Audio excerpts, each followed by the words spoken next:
IBS gets diagnosed when a doctor does a colonoscopy. They stick the camera up your butt and they look around your colon and they look for inflammation. They look for ulcers. And if they don't see anything, the next thing they think is maybe something in the small intestine is going on. So the camera can't make its way up into the small intestine, maybe a little way up here, but the way that they usually look at that is with an MRI or some sort of an X-ray machine to see if there's any inflammation going on in the small intestine.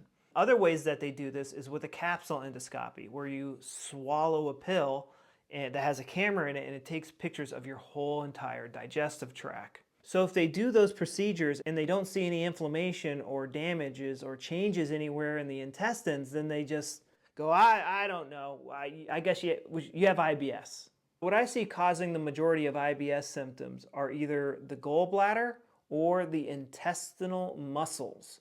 So the intestines are lined with muscles. They do the peristalsis to move the stool throughout the intestines so you can digest, absorb, and poop it out. The muscles do that. And if somebody is constipated, they usually have this attitude towards a conflict in their life of, what is something important to my survival that I want to hold on to and never let go? I usually see it to be money or a boyfriend or a girlfriend.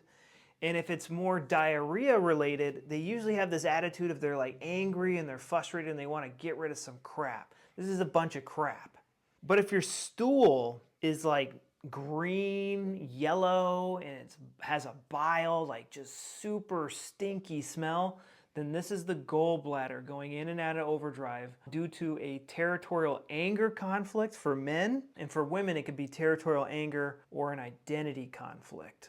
The first step you want to take is you want to find the conflict that started the symptoms.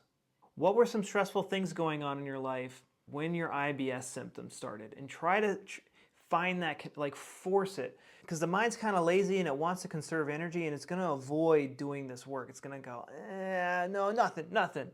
But when you sit down with pen and paper and start to ask your brain these questions, it's amazing the things, like one person, their IBS started in college and they're like, nothing ever stressful happened to me in college.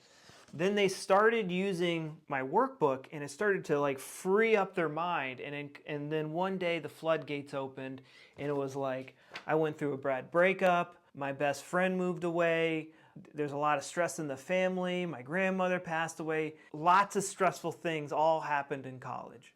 Out of those 4 stressful events, which one was the closest to your symptoms starting? And when they just making that connection, reduce their IBS symptoms by 50%.